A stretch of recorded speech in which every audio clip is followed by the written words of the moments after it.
兄弟们，随着北京冬奥会的正式落幕，我们国家也是取得了9金4银2铜的好成绩。那么冬奥会结束后，除了每个国家都带着自己的荣誉回归，还有一件事儿，我估计大家都不知道，那就是这次奥运会除了惊心动魄的比赛以及超高经费的花销外，还有数10万只套套的用量。这里肯定会有人奇怪，为什么避孕套能和奥运扯上关系啊？在这里，钱途君就要告诉大家，不只是有关系，而且这种关系还存在了20-30年之久了。这件事儿还要追溯到1988年，在小西巴国家的汉城举行了一场奥运会。当时这届奥运会的规模还是挺大的，有很多外国运动员和外国的观众如浪潮一般涌入了小西巴的国家。而且大家也都清楚，小西巴的国家也就一点点大，那么倘若因为大量人口涌动而带来一些关于艾滋病方面的疾病困扰的话，对于地小物缺的小西巴来说还是很难顶的。因此他们就做了一件为数不多的正确的决定，那就是给每个运动员发放套套。因为艾滋病的主要传播实际上还是来源于性，所以当时的小西巴就单纯的认为，只要大家看到避孕套就可以有防范艾滋病的意识，属于是歪打正着了。不过话说回来，当时的运动员第一时间收到避孕套时，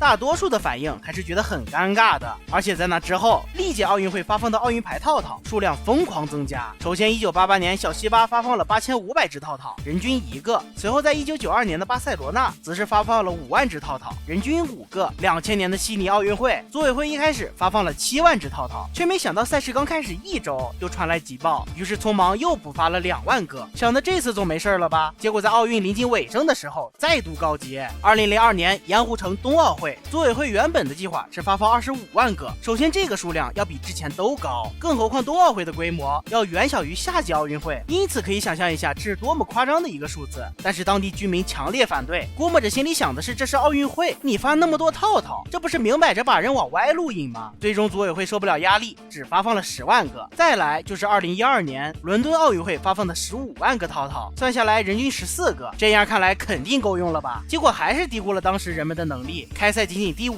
天就全用光了。在这里我不得不想，运动员们真的是好好的去比赛的吗？最后就是最离谱的里约了，人家举办奥运会不仅给奖牌，还给这10500名运动员大概每人43个套套，反正总数是45万个，具体数字自己拿起计算机算一算就清楚了。我是不算了，因为除了震惊之余已经没有别的想法了。而且据说其中有15万只套套是分发给了女性运动员，如果只算男性运动员的话，奥运会举办15天，那么也就是说每人每天最少要用5个。不过这恐怖的数字其实也还合理，具体为啥原因咱还得再细致的跟大家唠一唠。首先那个时候的巴西人口有2亿左右，并且他还是世界对抗艾滋病的先驱者，还免费为7.3万的艾滋病患者提供免费的治疗，所以在他们的日常生活中，关于防护艾滋病最多的广告自然而然会和套套的使用挂钩了，所以他们为奥运会提供这么多套套，这么看来也是情理之中。再来就是在盛大的巴西奥运会中，除了1万多名职业运动员，在背后还有12000多名性工作者来到这里喜迎奥运，他们甚至为此推出了一些消费活动，据说最便宜的只需要80人民币，他们就能好好的陪你聊上半个小时，没错，就是聊天。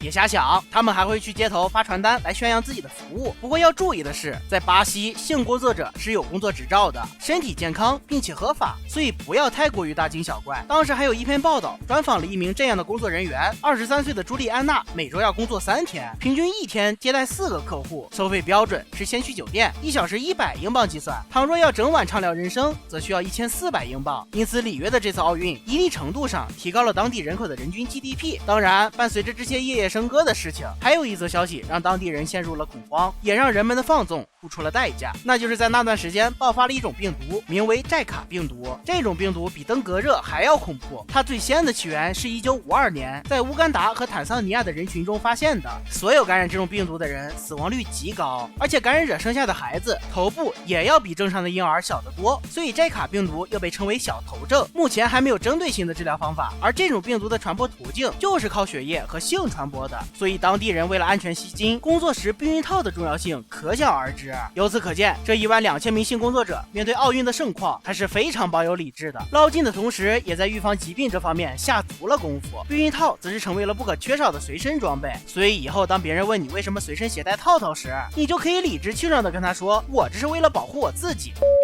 话说回来，对于避孕套的使用数量，巴西卫生部每年都要至少发放6亿个左右，所以对于奥运会的防范来说，这45万个避孕套和6亿比起来，那真的是毛毛雨，不够看的。最有趣的是，里约奥运举办方表示，我们鼓励运动员为普通民众树立榜样，他们可以在对抗艾滋病的过程中起到重要作用。当然也有反例，就比如2008年的北京奥运会发放了10万个，算下来人均8.7个，结果直到奥运圣火熄灭，这10万个也没用完，反而还剩下了5000个。这也是近20年来首次套到最后有剩余的奥运会。要知道当时北京奥运会发放的避孕套的包装上面可是印有世界预防艾滋病大使中国篮球运动员姚明的头像呢，并且套套还是黄金的配色，说高端大气上档次一点也没问题，而且还是奥运会期间才有，妥妥的就是限量版套套。那么这里肯定就会有人问，最后剩余的这5000个套套去哪儿了呢？答案很简单，他们被统一拍卖了。你没有听错，套套这种一次性消费的玩意儿竟然也有被拍卖的一天。不得不说，来到北京的运动员们终于是好好的把心思放在比赛上了。最后在这些数据之间，其实还有几处其他地区举办了奥运会，当然也同样发放了套套，只是最后当媒体问起具体数值时，人家没说罢了。要问具体不说的原因，大多都是不好意思，毕竟有些国家很开放，相对应又肯定存在思想很保守的国家，这都可以理解。言归正传，对于套套巨大的消耗，还有另一个很重要的原因，那就是文化的传播。首先我们要知道，对于4年才举办一次的奥运会来讲，一旦在某个国家开始举办，那么全世界各地的人民都会跑去观看游玩，这无疑是宣扬本土文化的一个绝佳的机会，肯定是不能错过的。那选择什么方式去宣扬文化呢？选太高端的，就得想办法解决成本问题。因此这个非常重要的使命，最后就落在了小小的避孕套身上，因为这玩意儿是个低成本高流通的家伙，他们会在不同的肤色、不同的种族、不同国籍的运动员之间交流，你上边印着什么，大家就能看见什么。就拿2020年小樱花举办的东京奥运会来讲，他们就想到了一个绝佳的方式来宣扬本土文化，那就是在15万个套套身上印上了浮世绘，这样就能让那些去日本游玩的人通过套套看见浮世绘，再从浮世绘身上了解到在历史的长河中日本人是如何生活的。再来的宣传方式就有点奇葩了，比如小樱花的什么棒棒糖套餐，还有在寺庙里开我光的套套，以及什么不同水果口味的套套。在这里我就不得不多问一句了，给套套开光究竟是为了什么？到底是什么样的脑回路才能有如此新奇的想法？而且不同水果口味的套套，小樱花真的把它们用对地方了？